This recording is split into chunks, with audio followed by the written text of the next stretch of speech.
사회학자들이 이런 사실을 하나 말했습니다. 지금부터 60년 전에 살던 사람들에게 필요한 생활 조건이 72가지였다고 합니다. 그런데 곰곰이 따져보니까 그 중에 꼭 필요한 것, 절대 있어야 되는 것들은 18가지였습니다. 그러면 60년 후에 지금 우리들에게는 삶에 필요한 것이 몇 가지인가 계산해 보니까 500가지랍니다. 그 가운데 꼭 필요한 것은 몇 가지인가 50가지라고 합니다. 그런데 웬일인지 60년 전보다 오늘 우리의 삶은 풍요롭고 누리는 것이 많음에도 불구하고 당연히 더 행복해야 되는데 그렇지 못하다고 합니다. 그리고 왜 그럴까 찾아봤습니다. 감사의 부족에 있었습니다. 필립 E. 하워드는 말하기를 시련이 아무리 크다 할지라도 구원받은 모든 죄인들에게는 감사할 이유를 언제나 발견할 수 있다, 이렇게 말했습니다.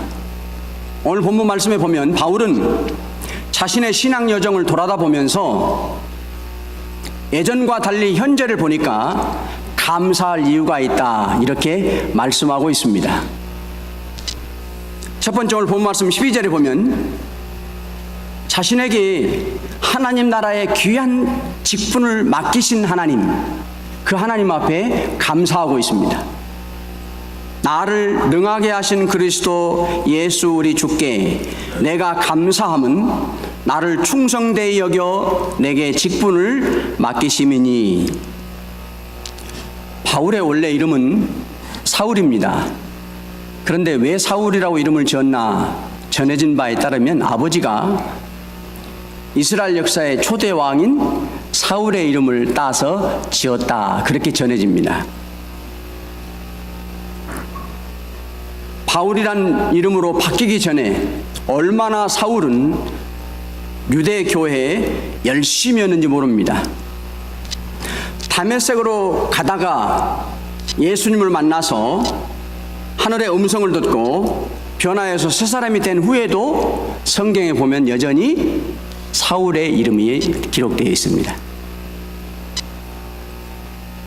그 후에 안디옥 교로부터 안수를 받고 1차 전도 여행을 떠날 때에는 그러면 바울로 바뀌었는가? 아닙니다. 여전히 똑같이 사울이라고 성경은 기록하고 있습니다. 그 후에 선교지로 갔을 때 그때 비로소 바울이라고 이름이 바뀌게 됩니다. 그런데 왜 이렇게 사울의 이름이 바울로 바뀌었을까? 성경에는 나오지 않아요.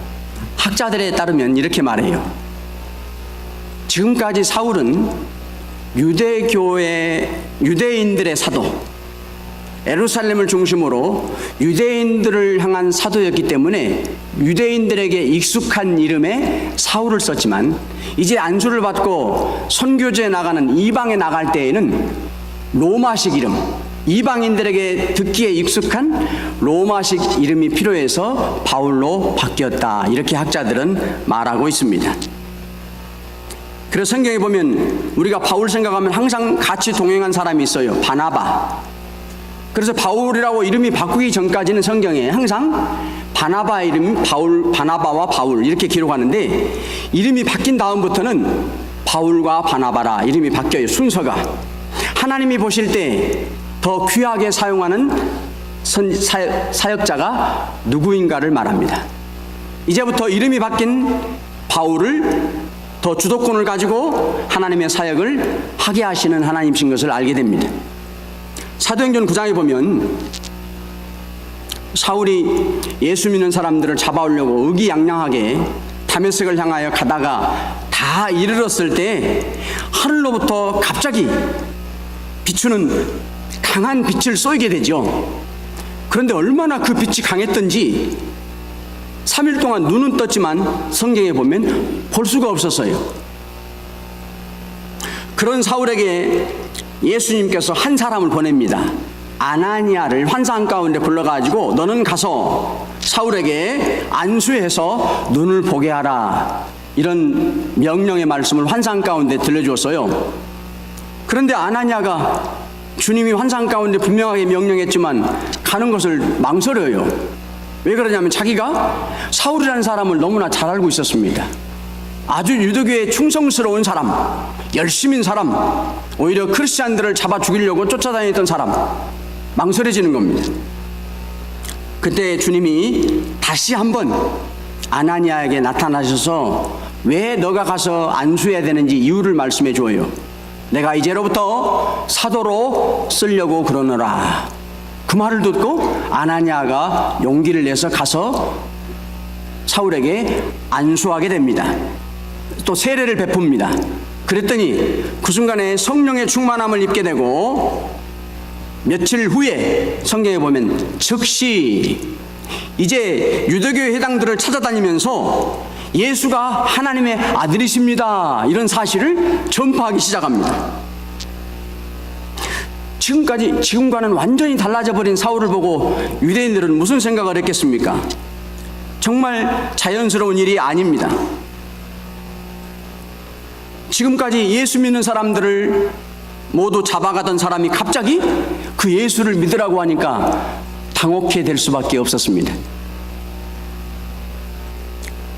바울에게는 유대인으로 살던 때나 나중에 주님의 은혜로 그리스도인으로 변한 때나 달라지지 않는 하나의 성품이 있었어요.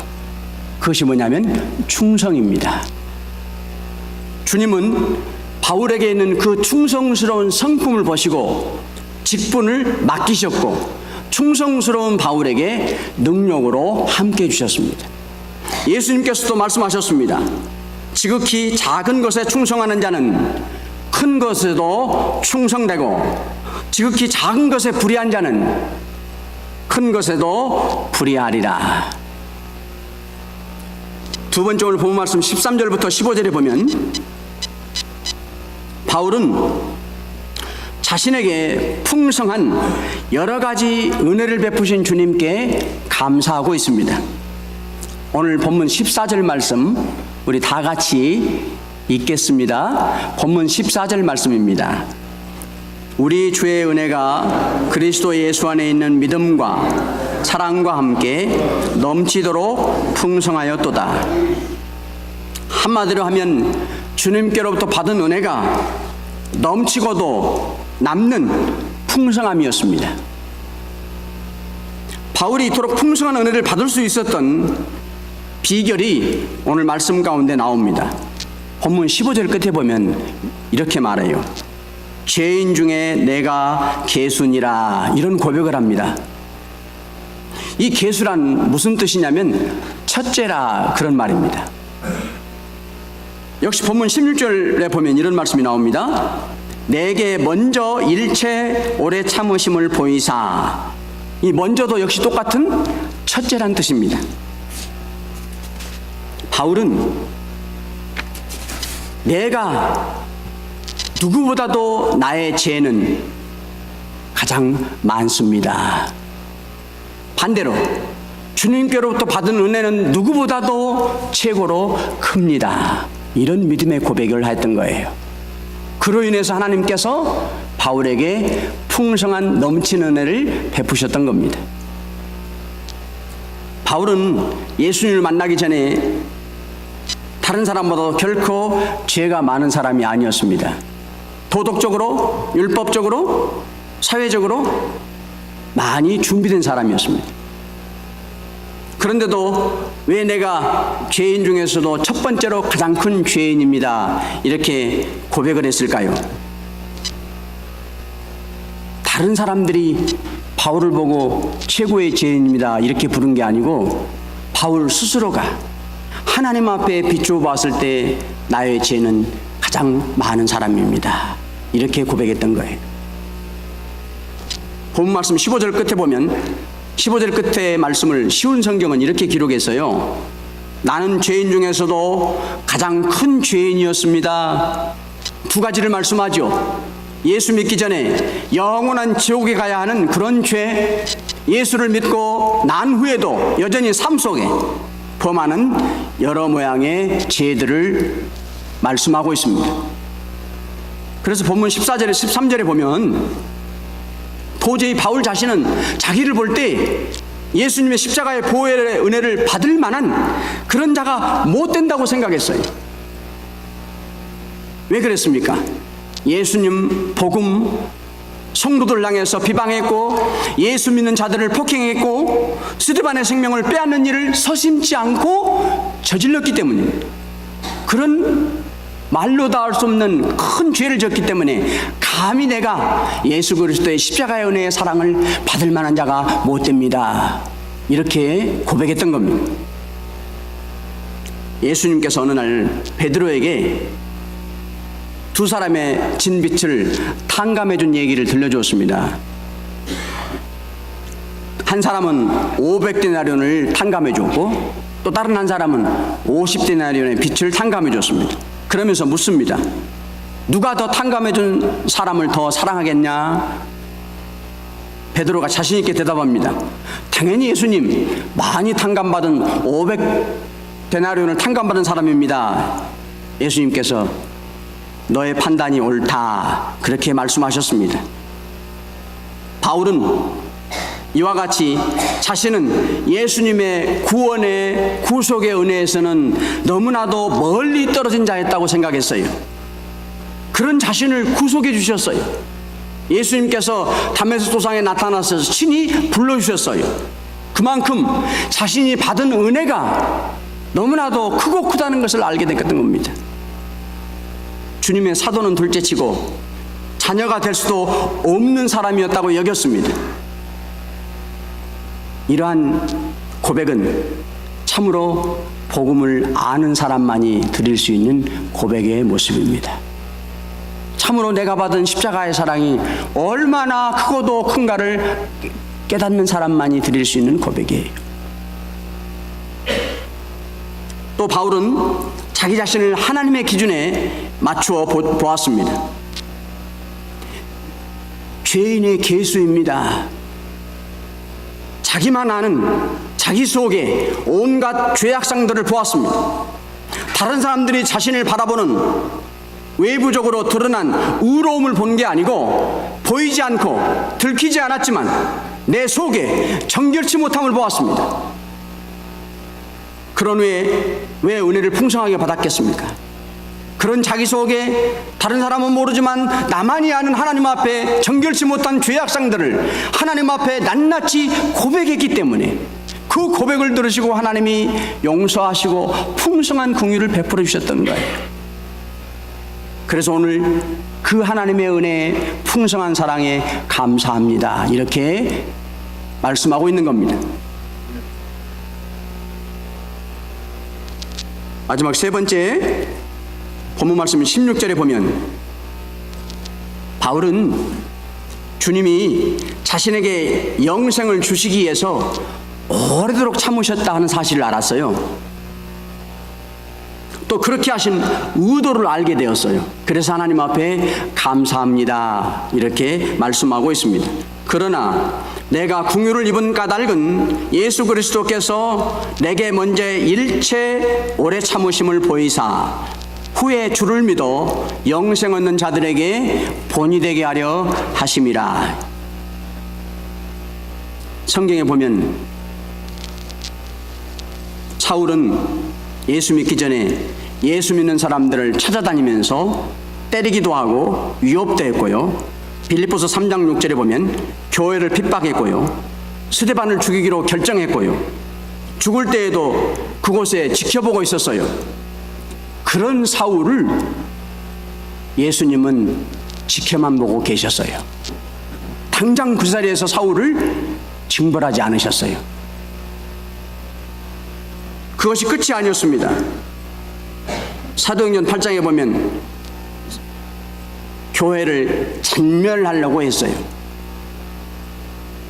집집마다 찾아다니면서 성도들을 잡아서 감옥에 넘겨주었습니다. 그런데도 예수님은 기다려 주셨어요. 시간적으로도 오랫동안 참으셨지만 교회와 성도들을 향한 핍박과 멸시가 커져가는 데에도 여전히 예수님은 기다리고 계셨어요. 그러다가 끝내 다메섹에서 사울을 찾아와서 예수님께서 직접 불러서 만나주시고 구원해 주셨어요. 주님이 이토록 오랫동안 참는 의도를 말씀해 주시고 있습니다. 우리 시대에 바울처럼 오랫동안 참아주신 후에 구원의 세계로 초대하는 사람들이 많을 것이다. 그 사실을 기억해 하시는 말씀이에요. 우리가 전하는 복음을 당장 믿지 않고 바울과 같이 주님께서 길이 참으셨다가 끝내 구원해 주시는 사람들이 많을 것이다. 여러분과 저 우리 모두를 복음을 전하는 도구로 하나님께서 사용하고 계십니다. 비록 어떤 사람들은 좀처럼 십자가의 부름에 응하지 않고 있습니다. 그러나 성경은 뭐라고 말씀하냐면 일체라고 말씀합니다. 전도 대상자들이 어떻게 반응하든지 그것은 우리가 상관할 바가 아니고, 오직 우리는 끝까지 포기를 모르고 그들의 영혼을 어떻게든 살려내야 되겠다고 하는 그 열정을 가지고 어떻게든 감당하는 것입니다. 그러면 하나님께서 기필코 구원해 내서 여러분과 저를 통해서 감사를 받으실 날이 있다고 하는 말씀이에요. 시편 90편 12절에 이렇게 말씀하셨습니다. 우리에게 우리 날 계수함을 가르치사 지혜로운 마음을 얻게 하소서. 영어 성경은 이럽니다. Teach us to number our days alive. 이 땅에 살도록 남아있는 날수가 며칠이나 됩니까? 정확히 알고 싶습니다. 그래, 시편을 보면 답을 가르쳐 주셨어요. 밤의 한순간 같을 것이다. 아침에 풀이 활짝 피었다가 저녁에 시들어 버림과 같을 것이다. 쏜살같이 날아가는 화살처럼 이 땅의 시간은 마냥 지나가 버릴 것이다. 이렇게 말씀하셨습니다. 여러분과 저는 잊지 말아야 합니다. 이렇게 빨리 지나가는 세월은 나에게뿐만이 아니라 내가 들고 나가 복음을 전해서 들어야 할 사람들에게도 마찬가지라는 거예요. 그들에게도 인생의 살 날이 많지 않다는 겁니다. 우리가 전하는 복음을 들을 날도 우리의 전도 대상자들에게 많이 남아있지 않다는 말씀입니다. 내가 좀 주저하고 핑계대고 미루다 보면 성경의 말씀은 이렇게 말합니다. 우리의 평생이 순식간에 다하였나이다. 마지막 시간을 맞이하게 됩니다. 사랑하는 성도 여러분, 바울이 주께 감사함은 자기를 충성되이 여겨서 직분을 맡기셨고 능력으로 함께해 주셨기 때문이라고 말씀합니다. 자기 안에 죄를 찾는 일에나 받은 은혜를 아는 것에 첫째가 되었어요. 그래서 풍성한 은혜를 받았기 때문에 바울은 감사합니다. 감사를 드리고 있습니다. 자기를 구원해 주시기까지 주님께서 오래 참아 주신 것을 알았기 때문에 바울은 감사합니다. 여러분과 저도 바울과 같은 감사할 이유들이 많아져서 오늘 본문 17절의 말씀처럼 영원하신 왕 곧 썩지 아니하고 보이지 아니하고